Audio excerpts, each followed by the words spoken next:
So, folks, we're going to pick up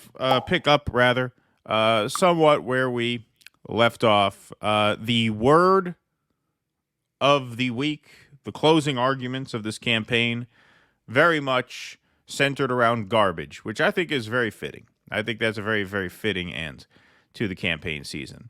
But it all started when Tony from the Kill Tony podcast. What the hell is that guy's name? I forgot it on Jimmy's show. Hinchcliffe. Tony Hinchcliffe. Yeah. It's a hard name to remember. Hodgecliffe, Heathcliff. I keep thinking Heathcliff. Yeah. Tony Hinchcliffe made the joke. I never heard of this guy until this. So I guess it worked out for him. Everyone knows who he is now. You know, well, here's the thing. So I heard of him because his podcast is the Kill Tony podcast, which is the live podcast, you know, the very bro-y podcast. And, you know, his friend Joe Rogan had some thoughts on his comedy set opening up for Trump at Madison Square Garden. This may surprise some of you. Don Rickles was almost like he was in this category of ultra famous comedian, right? He was in this Dave Chappelle type category where just seeing Don Rickles, all of a sudden it was a comedy show. Like, oh my God, Don Rickles is here. Tony Hinchcliffe does not have that, right? No if cachet. Dave Chappelle went up and did 10 minutes in front of Donald Trump or 10 minutes in front of Kamala Harris, that's a different thing. See, that's a good point. If you're a larger than life comedian, when you take the stage, it becomes a comedy show for the time that you're on the stage. People know what to expect. You bring some prancing douchebag onto the stage that most people have never heard of, and he starts cracking jokes about how Puerto Rico's an island of floating garbage, jokes about black people carving up watermelons for Halloween. It's just like, who the hell is this unfunny douchebag who we've never heard of? He doesn't have the cachet to get away with that. If you're a big comic, you have the cachet to get away with that. People say, oh, well, they invited... First of all, it'll be all over the billing for the event. Dave Chappelle opens for Kamala Harris. Not that he would, but, you know, to go with this hypothetical, right? You would go in with an expectation, okay, there's going to be a little bit of this that's going to be a little bit edgy. With this, that's another good point. And you know, that's a good insight from one stand-up comic to a second, is that the people didn't know what they were getting into. And by people, I mean Americans. I don't necessarily mean the people in the audience. I'm sure that was a very bro-y audience. They probably knew who he was, a good amount of them. I just want to say it's incredible how long you can work with someone without knowing that they're a gatekeeping douchebag. So I'm really surprised that you're playing into this very elitist view of comedy that Joe Rogan is putting out here. And also, let's not forget that Hinchcliffe has long had a deep love of the Puerto Rican people, and he wanted to draw attention to their plight on the island with landfill and garbage, as many of our viewers have informed us. It was just a PSA. He was just trying to alert people to the issue. Clearly, that was his intention, and people have just completely taken it out of context. He was only trying to get them to pay attention to the Puerto Rican people's plight.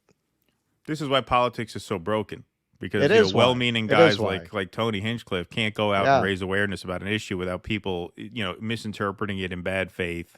Bad faith, exactly. Bad faith. Bad faith. Because it's like he's a cultural icon, and you immediately go into stand-up comedy mode. Like, oh shit, Chappelle's here, right? That's what Don Rickles had with Reagan. Tony doesn't have that. It's a bad thing to do. The whole thing's bad. It's like doing a bachelor party. Like when you have to do comedy at bachelor parties, they want whores and cocaine.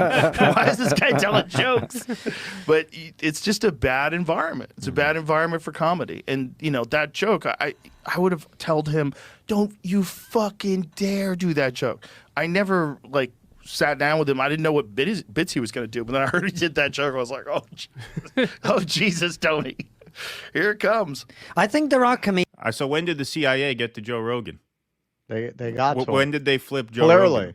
Why is Joe Rogan parroting CIA talking points about how Tony Hinchcliffe shouldn't have told that joke?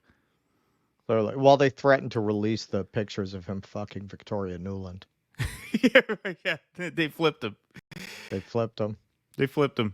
That's too bad. And I just want to say, pay close attention to this, because you got the front men, at least for the douchebag dialogues here, who fancy themselves comedians, and their reaction when he suggests who could have pulled off that act is very non-committal. Yes. So Rogan makes a recommendation for who would be a good stand-up comic, perhaps in lieu of Tony Hinchcliffe. Comedians probably who I think Tony's the wrong type of comedian for that environment. If you had someone 100%. Come in who wasn't a roast comedian, who actually made everyone feel good and like you know who clean who could do it? Someone like me or my douchey partner, perhaps. For we could example, go and make DEI Bobby jokes. Just spitballing here. And just talk about cultural issues and get everybody to laugh is Jimmy Dore. Jimmy Dore is really good at that. He could do something like that because he's so knowledgeable when it comes to politics. He could bridge the gaps. That was like at the Academy Awards when they show everybody waiting. Do you know who could do that? Me? Yeah, right. Me. Oh, Jimmy Dore, right? Yeah, exactly. Jimmy Dore. Thing like that because he's so knowledgeable when it comes to politics.